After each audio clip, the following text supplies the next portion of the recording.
right, so we're just going to go through a series of questions that were provided by StoryCorp.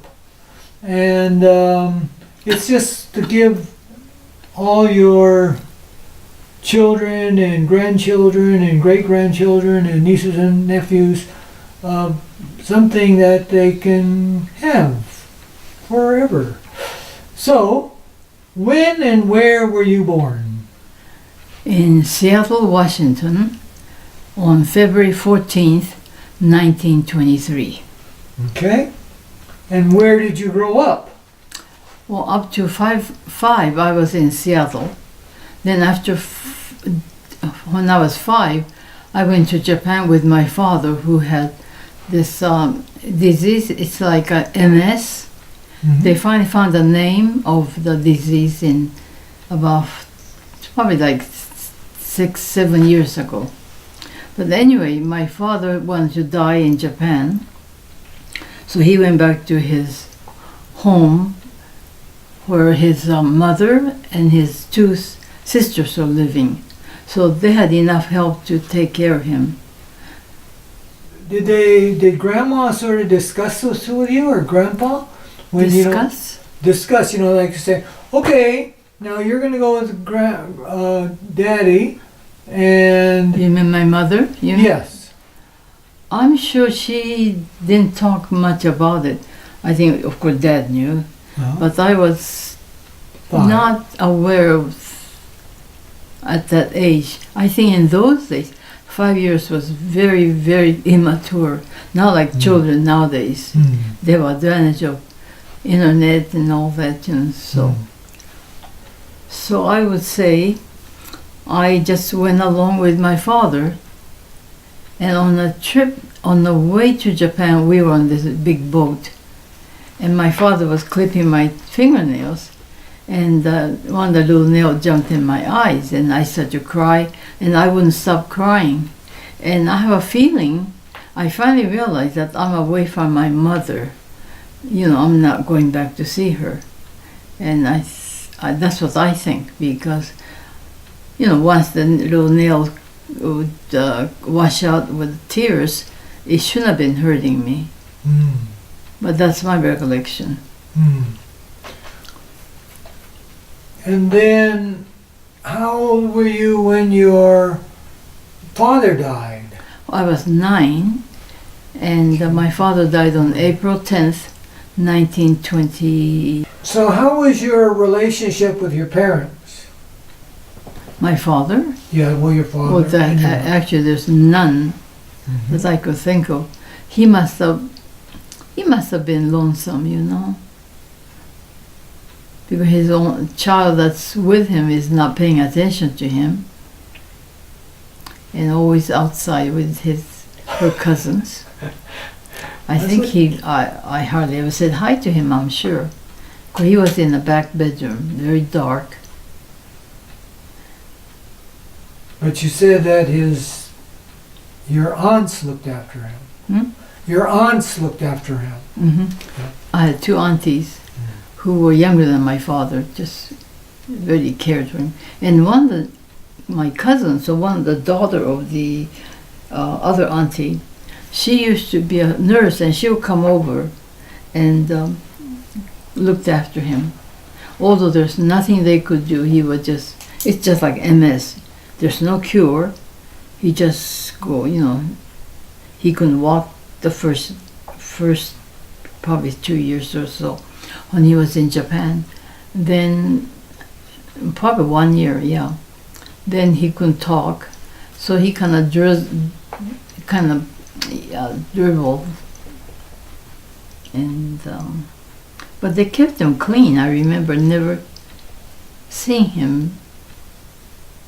And my mom was born in a very, very poor farming family, and her brothers. One was almost like a general. I see his picture, and he has all sorts of medals on his chest. But my mother, according to my mom, when he was younger in the army, they should hit their new soldiers, and he got hit so badly that he lost, I think, hearing, and also he had a depression way afterward, but only because of his being beaten by this sergeant or whoever. But he looked good in the picture, and very. But anyway, my mom was. They only had a grade school, so she went through that, and she apparently was very, very smart, because one of the family who were very well-to-do family took interest in her, and said, this man said, Hazue-san, that's my mom's first name, said that you're too smart to be stuck in this country, in this old village. So I will support you. So I want you to go into Tokyo and be someone, because you're too talented. So my mother was able to go to Tokyo and went to nursing school and became a midwife.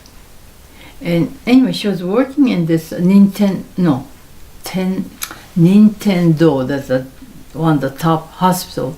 They still have that in Tokyo. She was working there.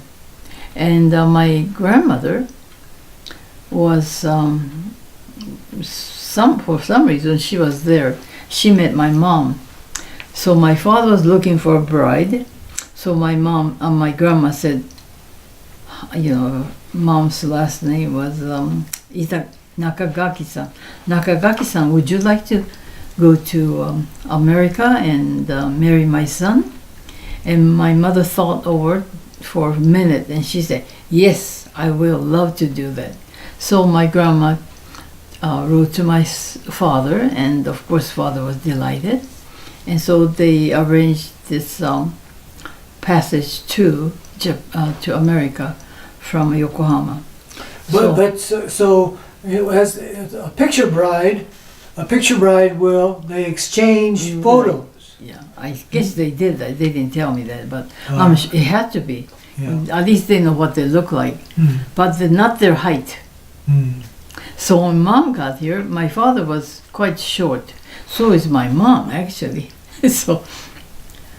But they got married, and like I said, she sold her kimono, wedding kimono, and they lived a very busy life. And 2 children came, my big brother George and my sister Amy, who also had to eat steamed bread. Was your father, while he was in Japan, he was sick, so was he able to, be like a parent to you, or did your aunt take... No, he was sick, and I think even his speech was getting, kind of slurred. And I had my 2 cousins to play with, and I think I was outside most of the time. Hardly ever helped my father. I know I never helped him. And I attribute that to my youth, but it was very thoughtless when you think about it. What a 5-year-old is going to think about playing? Well, I was 9. Okay. By the time he died. Even 9. Did you do some naughty things that... Oh, yeah. Well, my family was Buddhist. Not my family, but auntie, and they had a little temple. And my cousin and I was on one, we didn't have any toys. We used to play with the frogs, snakes, and whatnot. Well, one day we found a baby snake quite away from my home. And we caught the poor little baby snake, and I don't even know why we killed it, but we did. So when my auntie found out that we killed the snake, she asked us, "Did you guys kill snake?" We of course said, "No, we didn't." But they found out that we did.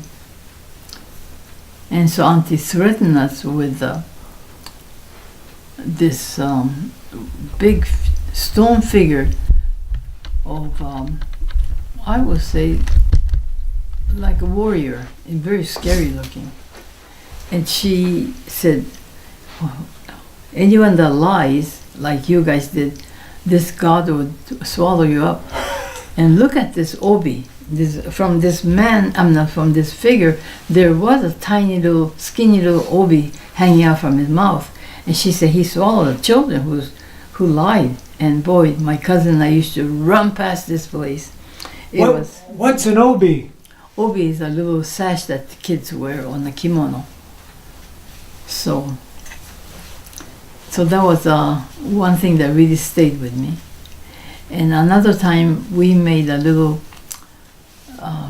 pretend sucker out of a bamboo leaves. You fold it into a triangle and you put the little stem through it, and it's just like a little triangle sucker that you could nibble on. So my cousin, who was 2 years younger than I, thought it was so neat, so he put it in his mouth and bamboo leaves have a real kind of hairy thing that once you start swallowing, you cannot pull it up. So they had to take him to a doctor. And I know I did it. I encouraged him. So I could have been a killer, murderer. But he survived. And he was my best friend when I was young. But we lived up on a hill with not too many houses. In fact, there's no houses around us. You had to go down or up quite a way. And the people that's above us, it's quite a way up, but they had a huge land which they grew turf. And now I'm talking about 1932, 35, 32, 33. Oh, no, even before that, because before my father died, they used to cut into by 10 by 6, and then they sell that to a landscaper. Well, I didn't realize it was landscaping, but much later, when I came to America, I found out that people do sell a turf to augment their garden. So they were doing that in 1930, 20-something. Gosh, that's amazing.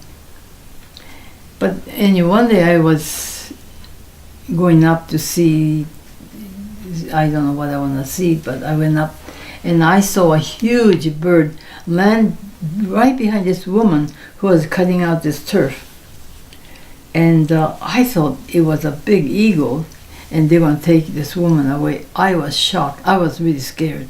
But eagle, of course, couldn't have carried this woman. She was kind of big woman. But in my, when you're young, you imagine things that this bird could have carried her. So, but they didn't. So that was a couple of memories at that place. We used to roll down the hill and get dizzy, and it was fun. Not having toy was really great things for us to do. We lived outdoors. And nowadays, I think kids miss that type of recreation.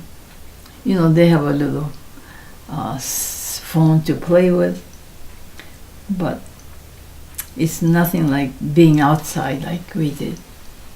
So your cousins were more like your siblings in Japan. Yeah. Oh yeah. So there was a little boy and a girl? No, girl came after I came back to America, so there's a big difference in age. Oh. My cousin was 2 years younger than I, and his brother, again, was 2 years younger. No, probably 1 year and a half. So my cousin right below me, his name was Yoshio, and he was my really best friend. We used to just lie on the lawn, and we would look at the cloud just passing by. And I used to have a really good imagination. I would say, oh, look at the dragon or whatever, or ship, house. And he could never see it. And I used to get really frustrated because I could see it. And like even now, when I'm on the car, not driving, someone else driving, I see the cloud and I always say, oh, there's a dragon, there's poodle. And I could do a guessing game. Well, my cousin used to, so I used to get so upset with him. I used to say, you baka. And Baka is stupid. He wasn't stupid, but I used to call him. So, what did you look like when you were in Japan? What do I look like? Yeah, that's what the question is. I look like a Japanese girl. Yeah, but describe yourself. What was your hair like? What was your... I used to have a little bang.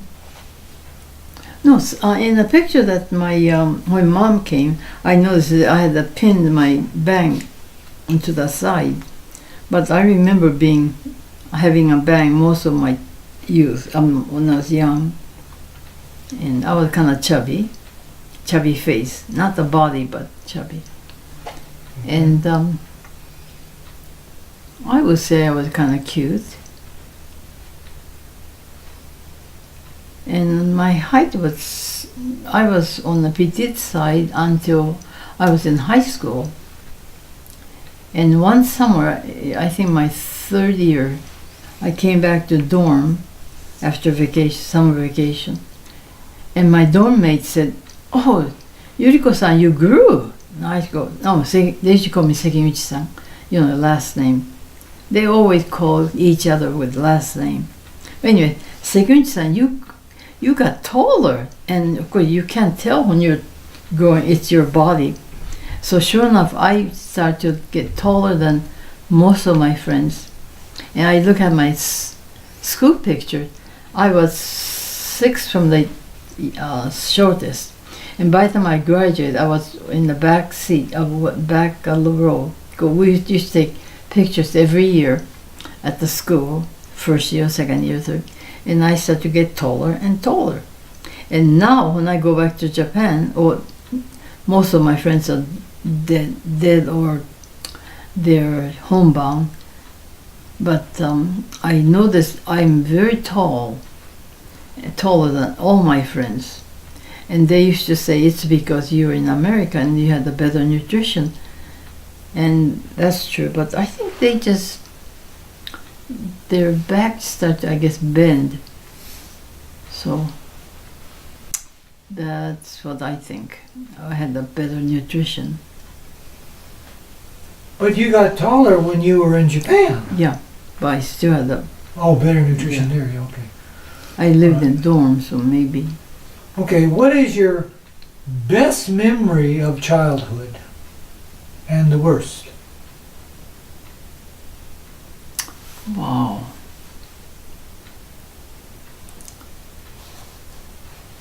I don't know what would be the best. Every day was so much fun. Worst probably was the time my father died. The first, when he went into, I guess, coma, they called me to give him the water. That's their custom. They have a long necked little teapot like, and they give dying water.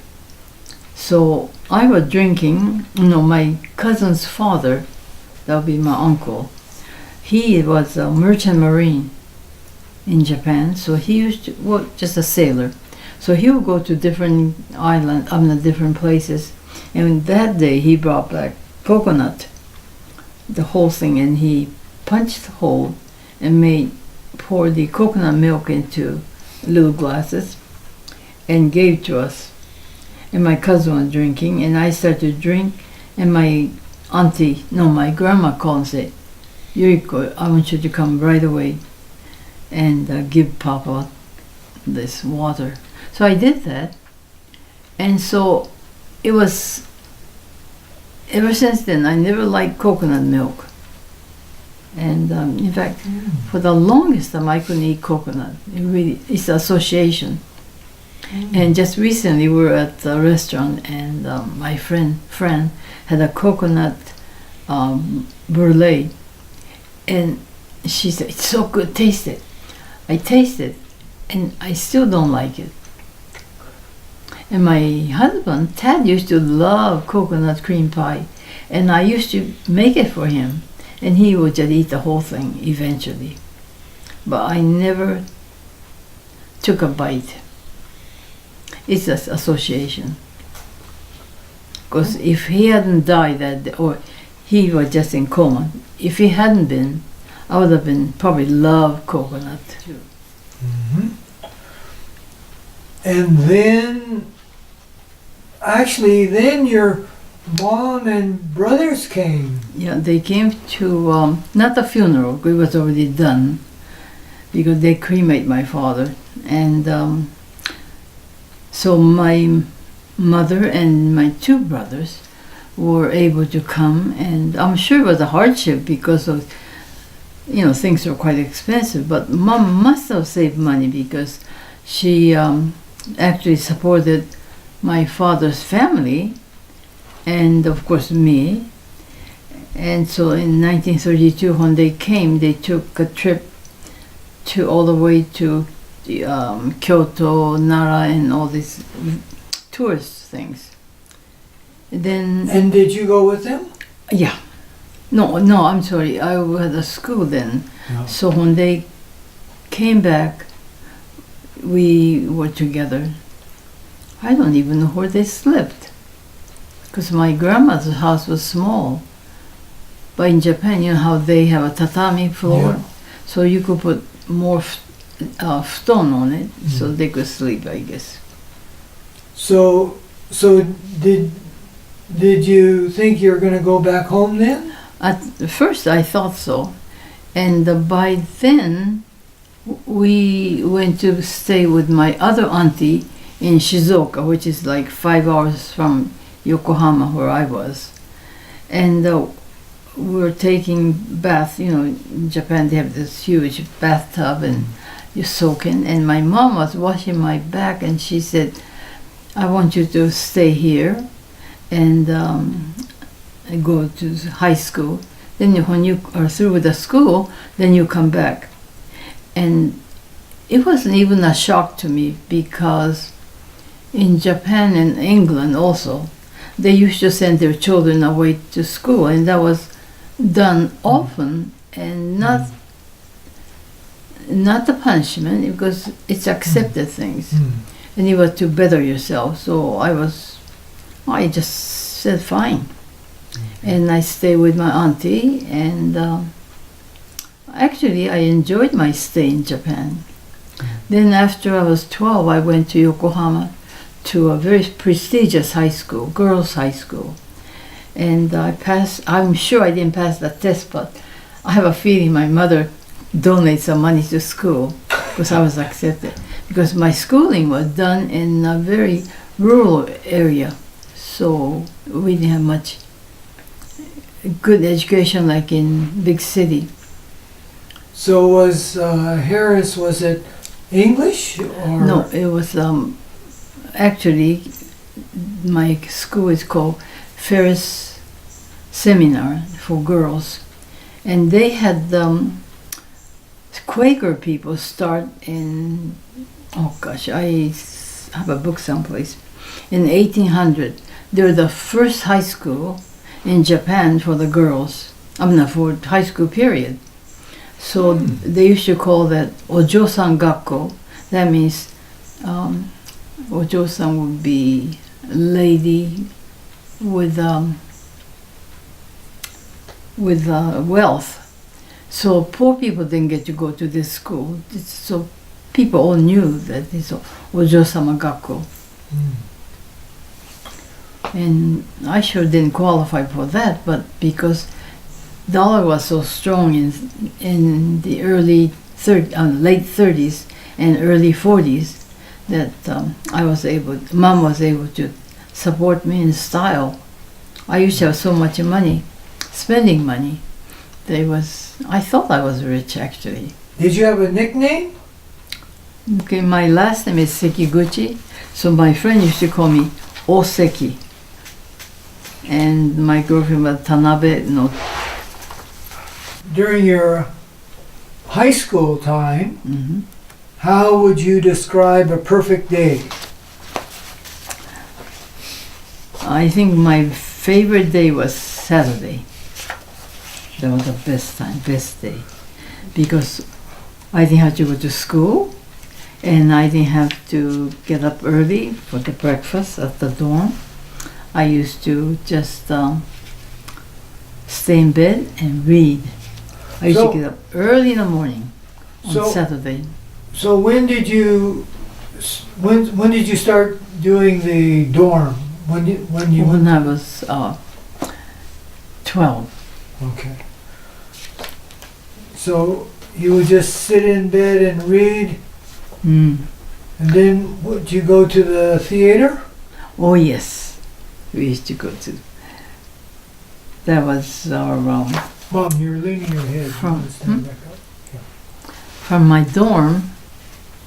We used to take either train, not train, either taxi or little. I don't know what they called it. Little train. Tram. Yeah, tram, I guess. Not a bus. For some reason, we didn't have bus in those days. But we had a tram, and we take tram into town, which cost us, probably like 10 cents. So if we had enough, we used to take taxi into town, because if we had the four of us, it paid for it. So we were quite spoiled. And we were going to town and go and have a lunch at the Fujiya, which is a very classy restaurant. And then we had go to a movie, the matinee. Then we'll go to the later afternoon one. So we had 2 theaters, and it was really fun time for us because we love all the American, French, and few Italian movies. We didn't like Japanese movies. We thought we were so modern and we were so cool. So that's what we used to do. And we'll come home, and so anyway, so we come home, and we're not supposed to go to movie every week, but we pretend like we were in shopping. So we'll go in our room and kind of make noise with the papers and whatnot. And I'm sure my teachers knew. My dorm teacher would know what we were doing. But we thought we fooled them. But we used to have a nice gourmet lunch and 2 theaters. In those days, it was double feature and a cartoon on the world news. So we got the bargain, really. So that was our fun time in dorm. But reading still was my most favorite. I have a picture of me reading with chewing my nail at the same time. And my girlfriend said, "That's you, typically you. You're always biting your nail and you're reading." I couldn't get away from reading. And even now at my age, I still love to read, although I have slowed down. Okay. Did you enjoy school? I love school, my friends. And I had a teacher in my language, Japanese language. She was just so wonderful. I just loved her. And she was just on the homely side. And one day she said, "I have to leave Ferris because I'm going to have a baby." And I thought she was already so ancient. A whole class was shocked. Her name was Nishimoto Sensei, Nishio Sensei. Just a wonderful woman. So she left us, and the minute she left, my grade went way down. I used to be like A, and all my composition, she would just, thought it was great. But when she left, I think I just didn't care for the language school. This class. What did I like in school? I didn't like history. I didn't like geography. Yeah, what did I like? Literature. We didn't have a literature after my sensei left. Oh. So I just read on side. That was my main joy. My most favorite was reading. So, and I used to hide. They had a little book that you could buy. It's called Minami Bunko.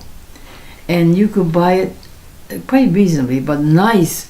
Lots of them were translated into Japanese from Russian and this and that. I'll hide it between my school book. And one day I got so carried away with this reading, I heard someone, my teacher saying, Seki something. So I jumped up. I thought they were calling me, so I jumped, because Seki Gucci. So he looked at me and said, what? And my girlfriend behind me said, he said Sekiyu. So Sekiyu means oil. So I said, nothing, sorry. I sat down, but I got caught. He didn't catch me, but that taught me a lesson. Never read in a classroom. Because I cannot hear anything. My auntie used to get so mad at me because she'll be calling me and I'm reading. So I don't hear her at all. And she'll say, Yuriko, didn't you hear me? And I go, what's wrong with her? She never called me. And I used to think, she's a nut.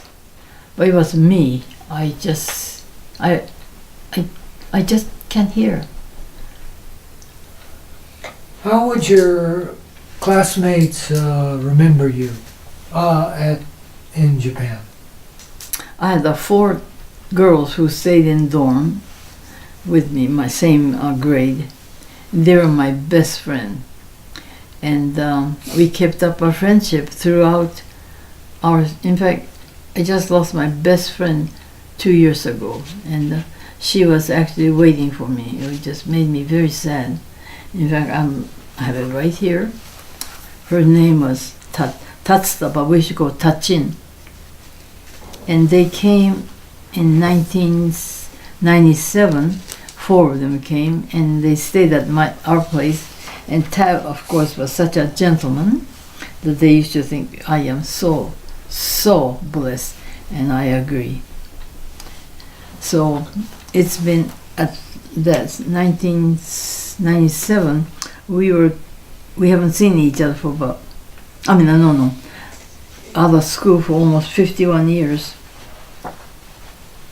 So she said, so she's so happy that she got to come to America. And we went to Las Vegas. I think we flew in because we didn't have that much time. And another girl, Watanabe-san said, we should go, what did we used to call her? Because she changed her, Yamori, yeah, that's it, Yamori. She said, how lucky you are to have such a wonderful husband, and please say thank you to your husband. And it's like a dream that we're together after all these years. Although I get to see them every time I went back to Japan.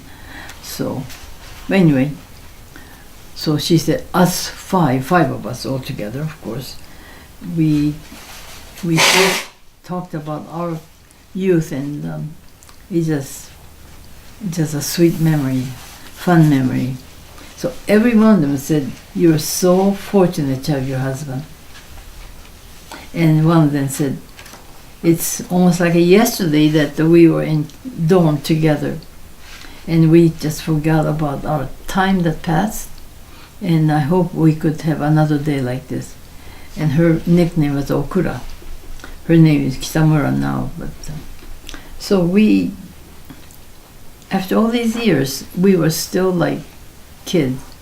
And Ted used to just listen to us, and he couldn't understand all the things we were saying, but he would just marvel at we were laughing constantly with the silly thing we used to do.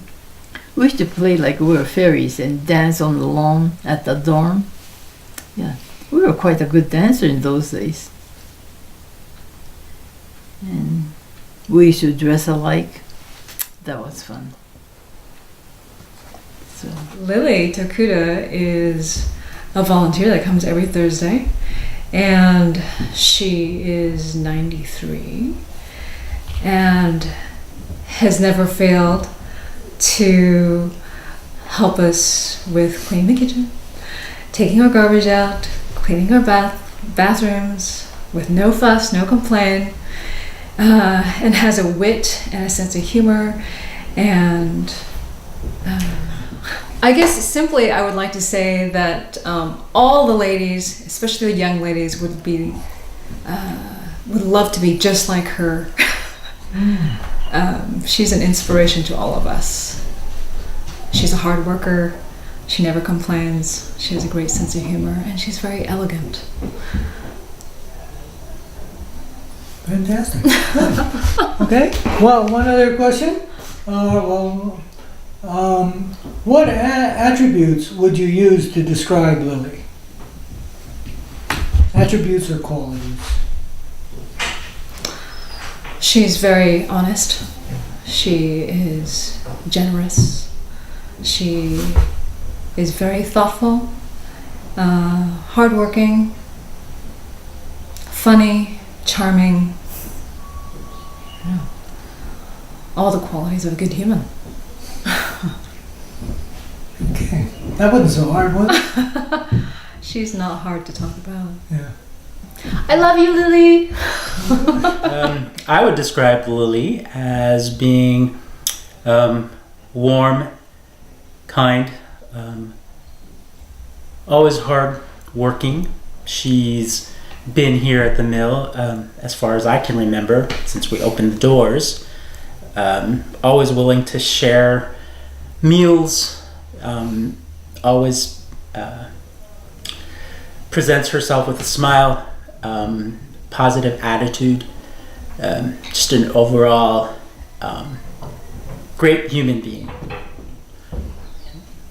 She has an open heart, which everybody that comes to visit on Thursdays, that's when she's here, people look forward to seeing her, and when she's not here, we all miss her.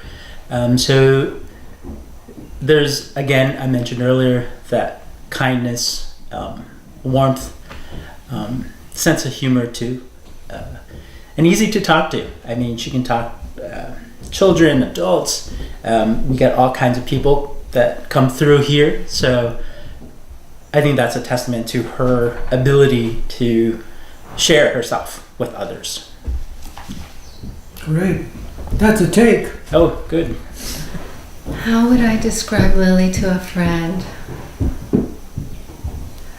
I would tell her about this wonderful lady that we have at Donkey Mill Art Center that comes every Thursday. That's her volunteer time. And she helps out, cleaning and all of that. But what I like most about Lili is I can look forward to Thursdays because that's when Lili's here. And she's gracious, very soft-spoken, cute as a bug, and kind and generous, very generous. And we are very fortunate to have her at Donkey Mill as not just a volunteer, but like I said, her presence is